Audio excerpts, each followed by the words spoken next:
Breaking news చూస్తున్నారు. గుంటూరులో kidney racket కలకలం రేపింది. ఆర్థిక ఇబ్బందులతో కిడ్నీ అమ్ముకున్న మధుబాబు, ఇక మధుబాబును దారుణంగా మోసం చేశారు మధ్యవర్తి భాష, ఇతర డాక్టర్లు, కిడ్నీ గ్రహీత కూడా. 30 లక్షలు ఇస్తామని లక్ష కూడా ఇవ్వలేదంటూ మధుబాబు ఆరోపించాడు. ఎడమవైపు కిడ్నీ తీసుకుంటామని చెప్పి కుడివైపు కిడ్నీ తీసుకున్నారని మధుబాబు ఆవేదన వ్యక్తం చేశారు. సో ఆర్థిక ఇబ్బందుల కారణంగా ఏకంగా తన కిడ్నీని అమ్మాలనుకున్నాడు మధుబాబు అనే ఒక వ్యక్తి.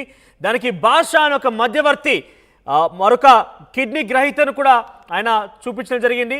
దీంతో ఒక హాస్పిటల్లో కిడ్నీ ఇవ్వడం కోసం మధుబాబు అంకరించాడు. ఎడంవైపు కిడ్నీ తీసుకుంటానని చెప్పి కుడివైపున కిడ్నీ తీసుకున్నారంటూ మధుబాబు ఆరోపిస్తున్నాడు. అయితే ఈ కిడ్నీ ట్రాన్స్ప్లాంట్కి సుమారుగా 30 లక్షల రూపాయలు ఇస్తామంటూ కూడా మధుబాబు నమ్మించి మోసం చేశారు ఆ వ్యక్తులు. ఇక మధ్యవర్తిగా వివరించిన విజయవాడకు చెందిన భాష, అయితే విజయ సూపర్ స్పెషాలిటీ హాస్పిటల్లో ఆపరేషన్ కూడా జరగడం జరిగింది. ఇక డాక్టర్ శరత్ బాబు, మధ్యవర్తి భాష, కిడ్నీ గ్రహీత వెంకటస్వామిపై కఠిన చర్యలు తీసుకోవాలని మధుబాబు డిమాండ్ చేస్తున్నాడు. ఇక మధుబాబు ఆరోపణలపై పొంతన లేదంటూ డాక్టర్లు సమాధానం చెప్తున్నారు. ఈ పేషెంట్ ఆరోపణలకు విచారణ చేయలేమంటున్నారు డాక్టర్లు. సో ఏదేమైనా కూడా ఆర్థిక ఇబ్బందులు మధుబాబుని ఏకంగా కిడ్నీని అమ్ముకునే స్థాయికి తీసుకొచ్చాయి. కిడ్నీని అమ్ముకునేందుకు మధుబాబు సిద్ధమయ్యాడు. మధ్యవర్తిగా భాష వచ్చి కిడ్నీ గ్రహీతను కూడా వారు వెతుక్కున్నారు. దీంతో విజయవాడలోని విజయ సూపర్ స్పెషాలిటీ హాస్పిటల్లో ఆపరేషన్కి రంగం సిద్ధమైంది.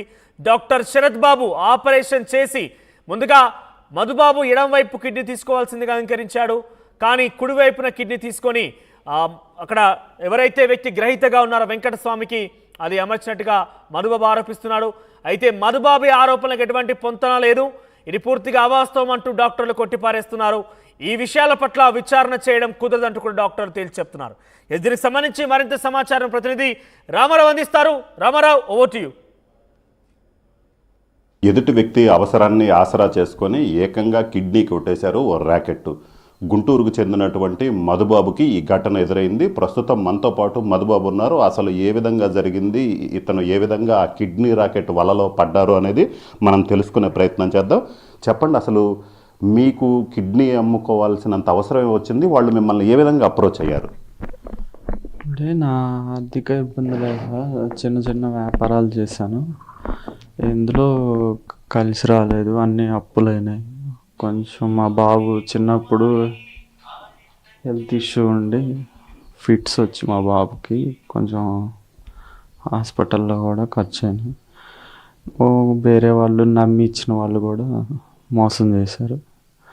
ఇంకా ఒకదాని మీద ఒకటి అన్ని వడ్డీలు ఎక్కువైపోయినాయి. నాకు అమ్మి కట్టడానికి కూడా ఆస్తులు ఏం లేవు. మా నాన్న చిన్నప్పుడే చనిపోయారు. నేనేదో గుంటూరు వచ్చి మదులుతున్నాను. ఈ కిడ్నీ కావాలి అన్నవాళ్ళు మీకు ఎలా పరిచయం అయ్యారు? అసలు నేను ఆటో తోలుతుంటే ఒక అతను, ఇట్లా ఏం చేస్తావు బాబు, ఏంది చదువుకున్నట్టున్నావు, నీకు ఆటో తోలటం ఏందనంటే ఇట్లా ఇబ్బందులు అయ్యి అప్పులైనవి సార్ అని అంటే, తను ఏదో కిడ్నీ ఇట్లా ఫేస్బుక్లో కిడ్నీ ట్రాన్స్ప్లాంటేషన్ అని ఒక ఐడి ఉంటుంది, అందులో ఒకటి ఇచ్చిన ఒక దాంతో లైఫ్ లీడ్ చేయొచ్చు, ఒక అమౌంట్ ఇస్తారని చెప్పాడు.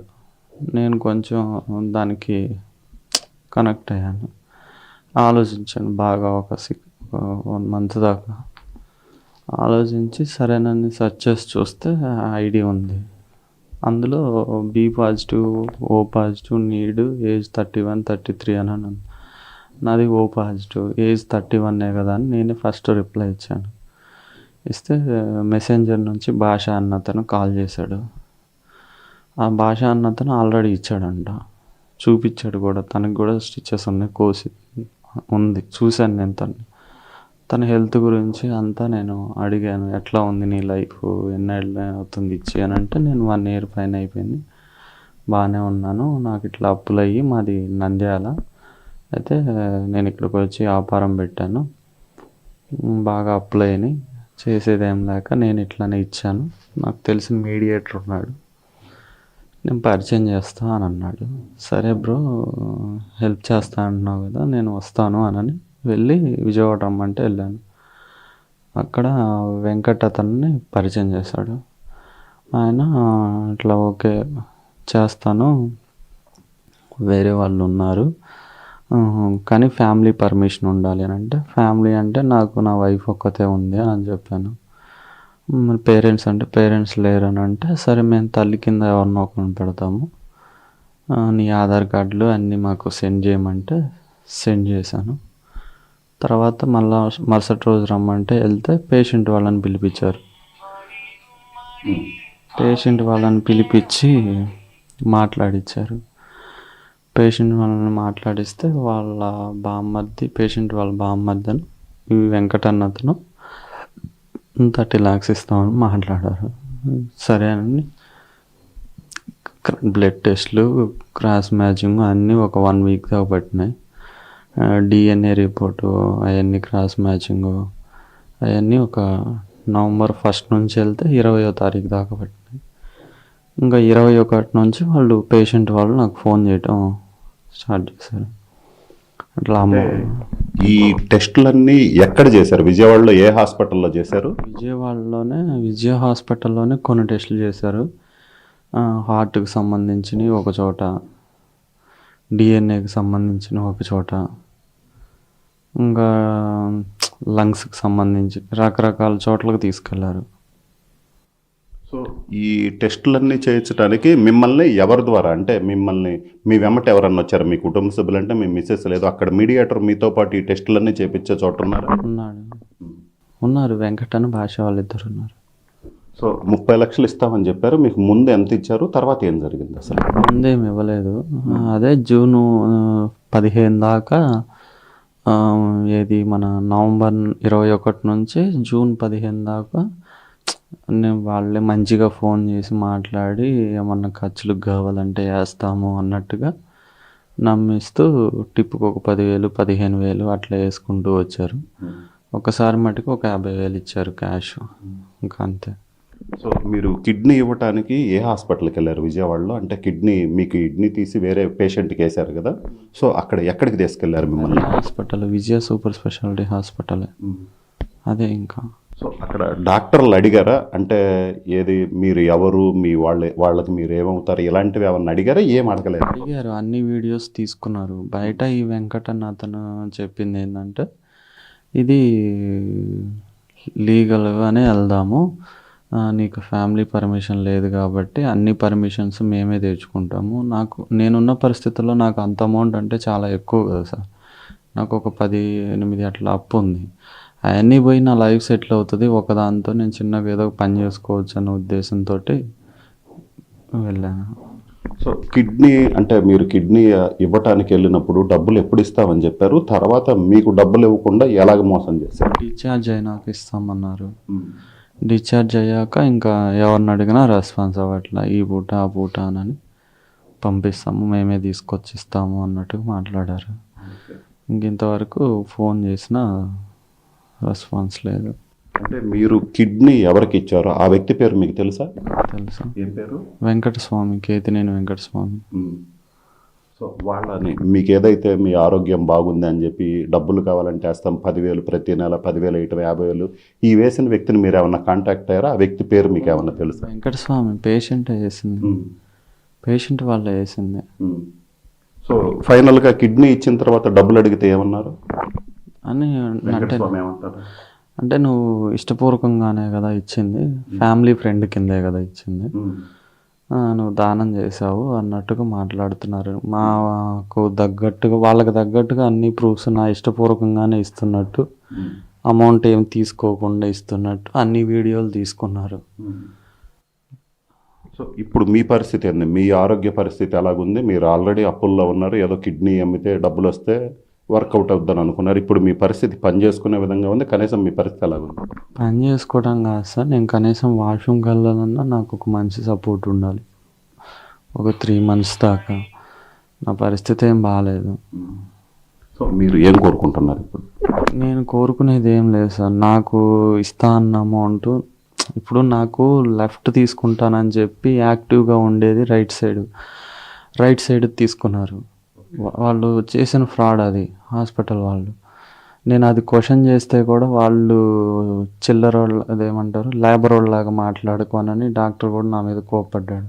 నేను అప్పుడున్న పరిస్థితుల్లో ఇప్పుడన్నా లేచి కూర్చుంటున్నా, కనీసం నేను హాస్పిటల్లో క్వశ్చన్ చేసినప్పుడు లేచి కూర్చోడానికి కూడా నాకు ఓపిక లేదు, విపరీతంగా పెయిన్ ఉండేది. సరే నేను బయటకు వచ్చాక ఇప్పుడు క్వశ్చన్ చేయాల్సి వస్తుంది. సో ఇది పరిస్థితి. మొత్తం మీద అయితే మాత్రం ఏదైతే మధుబాబు అవసరాన్ని ఆసరాగా తీసుకొని 30 లక్షలు ఇప్పిస్తామని చెప్పి తీరా కిడ్నీ తీసుకున్న తర్వాత డబ్బులు ఇవ్వకుండా మొహం చాటేసినటువంటి పరిస్థితి ఉంది. అలాగే ఏదైతే రైట్ సైడ్ కిడ్నీ యాక్టివ్గా ఉంటుంది కాబట్టి లెఫ్ట్ సైడ్ కిడ్నీ తీసుకుంటామని చెప్పి చివరి నిమిషంలో కూడా యాక్టివ్గా రైట్ సైడ్ ఉండే కిడ్నీని తీసుకున్నారు. ఈ విషయం గురించి ప్రశ్నిస్తే ఎవరు ఏం సమాధానం చెప్పలేదు. అలాగనే ఈ ప్రాసెస్ ఏదైతే కిడ్నీ డొనేట్ చేసే ప్రాసెస్లో అన్నీ తమకు అనుకూలంగా మార్చుకొని ఈరోజు తమకు కిడ్నీ తీసుకునే వరకు 6 నెలల పాటు తన యోగక్షేమాలు కనుక్కోవటమే కాకుండా తనకు కావాల్సినటువంటి డబ్బులు కూడా వేస్తూ ప్రతి నెల 10,000 చొప్పున వేశారు. మొత్తం మీద 1,00,000 రూపాయల దాకా వేశారు. తర్వాత కిడ్నీ ఎప్పుడైతే డొనేట్ చేశానో డొనేట్ చేసిన కాడి నుంచి కూడా తనకి డబ్బులు ఇవ్వకుండా ఏదైతే డొనేట్ చేశారో మీరు స్వచ్ఛందంగానే డొనేట్ చేశారు, సో మేము డబ్బులు ఇవ్వాల్సిన పని లేదని చెప్పి వాళ్ళు పూర్తిగా అడ్డం తిరిగినటువంటి పరిస్థితి ఉంది. ప్రస్తుతం అయితే మాత్రం మధుబాబు పరిస్థితి పూర్తిగా మంచానికే పరిమితమైనటువంటి పరిస్థితి. ఆయన తన పనులు చేసుకోవడానికి కూడా ఒక వ్యక్తి సపోర్ట్ తీసుకోవాల్సినటువంటి పరిస్థితి ఉంది. ప్రస్తుతం అయితే మాత్రం ఒకవైపు అప్పులు ఉన్నాయి, మరొక వైపు ఆరోగ్యం. కిడ్నీ తీసుకొని కిడ్నీ దానం చేసినట్లయితే కిడ్నీ అమ్ముకుంటే డబ్బులు వస్తాయి, తన కుటుంబ కష్టాలు తీరుతాయి, తాను బాగా ఉండొచ్చు అనుకున్నప్పుడు పరిస్థితి పూర్తిగా రివర్స్ అయింది. ఒకవైపు కిడ్నీ తీసుకున్నారు, డబ్బులు ఇవ్వకుండా ఇప్పుడు తన మంచానికే పరిమితమైనటువంటి పరిస్థితి ఉంది. సో ఇలాగా తనని మోసం చేసి ఏదైతే డాక్యుమెంట్ పరంగా అన్నీ పక్కాగా రెడీ చేయించుకొని తనని మోసం చేశారు. ఈరోజు తన పరిస్థితి ఈ విధంగా కారణం అవడానికి కూడా సో విజయవాడకు చెందినటువంటి ఆ మీడియేటర్ వెంకట్ అలాగనే ఎవరైతే కిడ్నీ తీసుకున్నారో ఆ వ్యక్తే కారణం. ఖచ్చితంగా వాళ్ళ మీద కఠిన చర్యలు తీసుకోవాలని కూడా మధుబాబు డిమాండ్ చేస్తున్నారు. కెమెరామెన్ సిద్ధుతో రామారావు, ఆర్టీవీ, గుంటూరు నుంచి. ఇక గుంటూరుకు చెందిన మధుబాబు అనే వ్యక్తిని ఆయనకు సంబంధించి ఆర్థిక ఇబ్బందులను ఒక ఆసరాగా తీసుకొని కిడ్నీకి సంబంధించి ఆపరేషన్ ట్రాన్స్ప్లాంటేట్ చేసుకున్నారు. భాషా అనే ఒక మధ్యవర్తి, వెంకటస్వామి అనే ఒక కిడ్నీ గ్రహీత. సో మొత్తం మీద ఆయన ఆరోగ్య పరిస్థితి రోజు రోజున క్షీణించిపోతోంది. 30 లక్షలు ఇస్తామంటూ చెప్పి ఎరచూపి కనీసం ₹1,00,000 కూడా ఇవ్వలేదంటూ చెప్తున్నారు. ఏకంగా ఎడమవైపు కిడ్నీ తీసుకుంటానని చెప్పి కుడివైపున కిడ్నీ తీసుకున్నారట్టుగా చెప్తున్నాడు. ఇక విజయవాడలోని విజయ సూపర్ స్పెషాలిటీ హాస్పిటల్లో ఈ ఘటన చోటు చేసుకున్నట్టు తెలిసింది. ఇక దీనికి సంబంధించి వైద్యాధికారులు, సంబంధిత డాక్టర్లు కూడా రెస్పాండ్ అయ్యారు. ఏం మాట్లాడారు చూద్దాం. పేషెంట్ పేరు వెంకటస్వామి. వెంకటస్వామి అనే పేషెంట్కి తనకి పూర్తిగా 2 కిడ్నీలు ఫెయిల్ అయిపోయి డయాలసిస్ మీద ఆధారపడి ఉన్నాడు. సో డయాలసిస్ వారానికి 3 టైమ్స్ చేస్తే కానీ బతకలేని సిచ్యుయేషన్లో మా దగ్గరికి రావడం జరిగింది. సో తను చిన్న వయసు, 30 ఏళ్ళ వయసు. సో నాకు కిడ్నీ ట్రాన్స్ప్లాంటేషన్ చేసుకోవాలని డాక్టర్ గారు, ఈ డయాలసిస్తో నేను ఇబ్బంది పడుతున్నాను, వారానికి 3 సార్లు ఇబ్బంది పడటం, ఆయాసం రావడం చేయండి అంటే, సరే మీ ఫ్యామిలీ మెంబర్స్ ఎవరున్నారో రమ్మన్నా. సో వాళ్ళ ఫాదరు, మదరు, వైఫ్ని తీసుకొచ్చారు. ఫాదర్, మదర్కేమో షుగరు, బీపీలు ఉన్నాయి. ఆ కారణం చేత వాళ్ళు యాక్సెప్ట్ చేయలేకపోయాను. వైఫ్ది ఏమో బ్లడ్ గ్రూప్ మ్యాచ్ వల్ల, పేషెంట్ది O పాజిటివ్ అయితే వైఫ్ది B పాజిటివ్. సో వేరే ఆప్షన్స్ ఏమీ లేవు అని ప్రస్తుతానికి డయాలసిస్ చేయించుకోమని చెప్పాం. తర్వాత కొన్ని రోజులకి ఇట్లా మా ఫ్యామిలీ ఫ్రెండ్ ఉన్నారు, ఆ ఫ్యామిలీ ఫ్రెండ్ కిడ్నీ ఇవ్వడానికి ముందుకు వచ్చారు. సో దానికి సంబంధించి మీరు ఏదైతే ప్రాసెస్ ఉంటుందో దానికి సజెస్ట్ చేయమని కోరటం జరిగింది. సో యూజువల్గా కిడ్నీ ట్రాన్స్ప్లాంట్ యాక్ట్ ప్రకారం father, mother, brother, sister, husband, wife, grand parents ఈ రిలేషన్ వరకు మనం ప్రాపర్గా జెన్యూన్ డాక్యుమెంటేషన్ చేసుకొని అన్ని డాక్యుమెంట్స్ ప్రాపర్గా ఉండి జీన్ మ్యాచింగ్ అయ్యి, HLA మ్యాచింగ్, జీన్ మ్యాచింగ్ అయ్యి అన్ని రిపోర్ట్స్ బాగుంటే ఇంటర్నల్ కమిటీ అప్రూవల్తో ట్రాన్స్ప్లాంట్ చేసుకోవచ్చు. అంటే ప్రతి పేషెంట్కి మనం ఆథరైజేషన్ కమిటీకి పంపించాల్సిన అవసరం లేదు. ఏ సందర్భాల్లో ఆథరైజేషన్ కమిటీకి పంపిస్తామంటే అది ఎవరైనా కానీ, ఈ చెప్పిన రిలేషన్ కాకుండా ఇంకెవరైనా, ఫాదర్ ఇన్ లా ఇవ్వచ్చు, మదర్ ఇన్ లా ఇవ్వచ్చు, అంకుల్ ఇవ్వచ్చు, ఆంటీ ఇవ్వచ్చు, నెవ్యూ, నీస్, ఇట్లా కజిన్ అన్నీ వస్తూ ఉంటారు.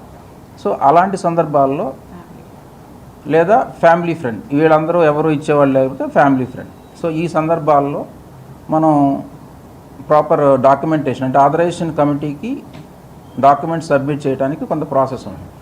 దాంట్లో ఎఫిడవిట్స్ సబ్మిట్ చేయడం కానీ, MRO సిగ్నేచర్ కానీ, పోలీస్ వెరిఫికేషన్ కానీ, ఈ డాక్యుమెంట్స్ అన్నీ రెడీ చేశాక ఆ డాక్యుమెంట్స్ ప్రాపర్గా ఉన్నాయో చెక్ చేసుకుని తర్వాత పేషెంట్ డోనార్ ఫ్యామిలీని పిలిచి వీడియో కౌన్సిలింగ్ చేసి మీకు అభ్యంతరం ఏమైనా ఉందా, ఫ్యామిలీ ఫ్రెండ్ నీకు అభ్యంతరం ఉందా అని వాళ్ళ మదరు వైఫ్ ఇద్దరు కూడా అడిగి వాళ్ళ అభ్యంతరం లేదన్నాకే మనం ఆ కమిటీకి, గుంటూరులో కమిటీ ఉంటుంది 6 మెంబర్స్ ట్రాన్స్ప్లాంట్ కమిటీ, మేము వాళ్ళకి రెఫర్ చేయడం జరిగింది. వాళ్ళు ఏం చేస్తారంటే ఆ సర్టిఫికేట్ జెన్యూన్నెస్ వెరిఫై చేసుకుని, సర్టిఫికేట్ జెన్యూన్గా ఉన్నాయో లేదు వెరిఫై చేసుకున్నాక వాళ్ళు ఒక పర్టికులర్ డేట్ ఫిక్స్ చేసి వాళ్ళు మళ్ళీ ఇంటర్వ్యూకి పిలుస్తారు. సో వాళ్ళు ఏ ఫైనాన్షియల్ ట్రాన్సాక్షన్ లేదు అని కన్విన్స్ అయితేనే మనకి